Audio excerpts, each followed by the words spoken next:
నమస్తే అండి. కార్తీక మాసం మనం పాటిస్తూ ఉంటాం కదండి. అంటే కొంతమంది ఉల్లి వెల్లుల్లి కూడా తినకుండా చేస్తారండి.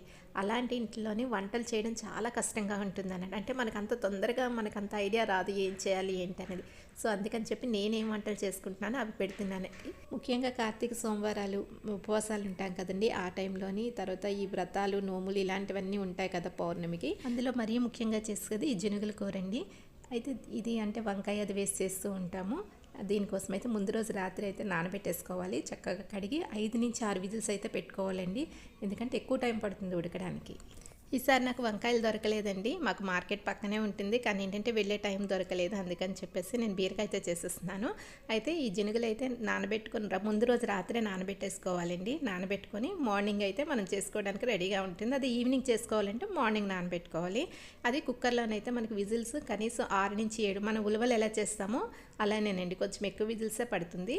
ఆ తర్వాత మనము ఈ గింజల్ని వాటర్ని సెపరేట్ చేసేసుకోవాలండి. ఉడికిన తర్వాత ముందు చూపించాను కదా 2 ప్లేట్లోని ఒకటి వాటర్ వేరేగా, ఆ వాటర్ నేను ఇప్పుడు రసం కింద పెట్టుకుంటున్నాను. మనకి ఇంకా చిక్కగా కావాలంటే ఆ గింజలు ఉంటాయి కదా వాటిని కూడా రుబ్బి ఇందులో వేసుకోవచ్చండి. అంటే మనం ఉలవలు చేస్తాం కదా, ఉలవలు సాంబారు ఉలవలు పప్పుచారు అలానే కూడా వేసుకోవచ్చు అన్నట్టు. ఇందులో కొంచెం టమాటాలు మాత్రం వేసానండి, మరి కొంచెం టేస్ట్ రావడానికి. మరి ప్లెయిన్గా అంటే తినలేం కదా. అందులో చింతపండు వాటర్ ఉంటుంది కదా అది కూడా వేసుకొని మనం రసం ఎలా పెట్టుకుంటాం అదేనండి. ఇంకా ఎక్స్ట్రా ధనియాల పొడి జీలకర్ర పొడి ఇలాంటివి ఏమీ యూజ్ చేయనండి. జస్ట్ ఈ డేస్లో చేసే వంటలు మాత్రం చాలా నార్మల్గా ఉంటాయి అన్నట్టు. అది కూడా స్పైసీనెస్ లేకుండా ఉంటాయి. ఎందుకంటే మార్నింగ్ నుంచి ఫాస్టింగ్ ఉంటాం కదండి, మరి కడుపు మండిపోవడం అది అవుతూ ఉంటుంది. అందుకని చాలా తక్కువగా కారం అది వేసి చేస్తాను అన్నట్టు. ఇక మనకి రసంతో పని లేదండి, అది అలా మరుగుతూ ఉంటుంది. ఒక 5 మినిట్స్ తర్వాత ఆపేసుకోవడమే. ఇప్పుడైతే కూర కోసము కొంచెం ఆయిల్ వేసుకొని ఆవాలు జీలకర్ర మినపప్పు వేసానండి. టేస్ట్ బాగుంటుంది, అంటే సువాసన వస్తుంది కదా అందుకని. తర్వాత బీరకాయలు చక్కగా తరిగిన వేసుకొని మూత పెట్టేసుకొని ఉంచేసుకోవాలండి. ఎందుకంటే ఇది లేతవి బాగా వాటర్ ఎక్కువ రిలీజ్ అవుతుంది అన్నట్టు. ఆ వాటర్ అంతా అయిపోయినంత వరకు మనము దాన్ని ఫ్రై చేస్తూ ఉండాలి కాబట్టి అది ఒక 5 నిమిషాల వరకు మనం చూడాల్సిన పని లేదండి. ఈ లోపల మన రసం కూడా రెడీ అయిపోయింది. ఈ లోపల కొబ్బరికాయతోని పచ్చడి చేద్దాం అనుకుంటున్నానండి. మరి పచ్చడికి కూడా మనం వెల్లుల్లి అలాంటివి ఏం వేయం కదా, నార్మల్గా అయితే వెల్లుల్లి వేసుకుంటాం కదా.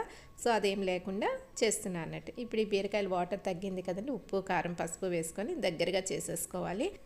ఒక్కొక్కసారి బీరకాయలు నార్మల్గా వస్తాయండి, అంటే కొంచెం వాటరే ఉంటుంది అనుకుంటాను, తొందరగా అయిపోతుంది. ఒకసారి మాత్రం ఇది కొట్టింది ఇలానే వాటర్ ఎక్కువగా వస్తూ ఉంటుంది. తర్వాత కొబ్బరి కూరగా చేసుకొని ఇందులో వేసుకున్నాను. టేస్ట్ మనకి రావాలి కదండి, అందుకనే. ఏదన్నా సరే ఉల్లి ఉంటుందండి, అంటే తినేవాళ్ళకి తెలుస్తుంది. అలా మామూలుగా ఎప్పుడు కూడా ఉల్లి లేకుండా తినేవాళ్ళకైతే అలవాటే కాబట్టి ప్రాబ్లం లేదు. తర్వాత ఇందులోని మనం ఉడికించుకున్న ఈ గింజలు వేసేసుకొని ఫ్రై చేసుకోవాలి. దగ్గరగా ఫ్రై చేసుకుంటే సరిపోతుందండి. అయితే గ్రేవీలాగా ఇలా ఉంచుకున్న వాళ్ళు ఉంచుకుంటారు, లేదంటే ఫ్రై కూడా అంటే బాగా డీప్ ఫ్రై లాగా కూడా చేసేసుకోవచ్చు అన్నట్టు. నేను మాత్రం కొంచెం అటు ఇటు కాకుండా ఇలా ఈ విధంగా ఉంచేసుకుంటాను. ఒక్కొక్క 5 నిమిషాల నుంచి దించేసుకుంటాను. ఈ లోపల కొబ్బరికాయ కూడా మనం చట్నీ చేసుకుందాం అనుకుంటున్నాం కదా, దానికోసం ఆయిల్ వేసుకొని ధనియాలు జీలకర్ర ఎండుమిరపకాయలు చింతపండు ఇంతేనండి. ఇంతకు మించి మరి ఇంకేం వేయట్లేదు. ఇది కూడా ముఖ్యంగా ఈ టైంలో ఎందుకు చేస్తానంటే కొంచెం నోటికి కమ్మగా ఉండాలనిపిస్తూ ఉంటుందండి మనం ఫాస్టింగ్ చేసిన తర్వాత. అందుకని కంపల్సరీగా ఏదో ఒక పచ్చడి అయితే చేస్తానండి. అయితే ఈ పచ్చడి కానీ లేదంటే మనం తీసుకునే రెసిపీస్ని బట్టి చేస్తూ ఉంటానండి. అదే కందిపప్పు పచ్చడి కానీ బీరకాయ పచ్చడి కానీ ఇలాంటివి ఉంటాయి కదా, ఏదైనా సరే మనం వెల్లుల్లి లేకుండా కూడా మేనేజ్ చేసే పచ్చళ్ళు అయితే చేస్తూ ఉంటాను. మన కర్రీ ఆల్మోస్ట్ అయిపోయిందండి, దగ్గరగా అయిపోయింది కదా, ఇంకా ఇంతకు మించి చేయనండి, తీసిస్తాను.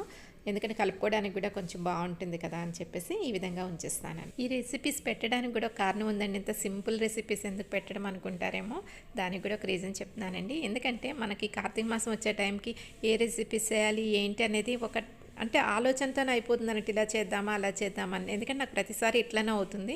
సో అందుకని చెప్పి నాకన్నా గుర్తుంటుంది కదా, నేను నా వీడియోస్ చూసుకుంటే మళ్ళీ ఈ రెసిపీ చేయొచ్చు అనే ఒక ఐడియా అయితే వస్తుంది కదా.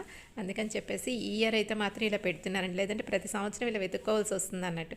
రెగ్యులర్గా చేసినవే చేయలేం కదండి, అందుకని చెప్పేసి నాకు రిఫరెన్స్గా ఉంటుందని కూడా నేను ఇందులో పెడుతున్నాను. చుండి కొబ్బరి మనకి పొడిలాగా రాదు, పచ్చడిలాగా రాదు, అలా సెమీగా ఉంటుంది.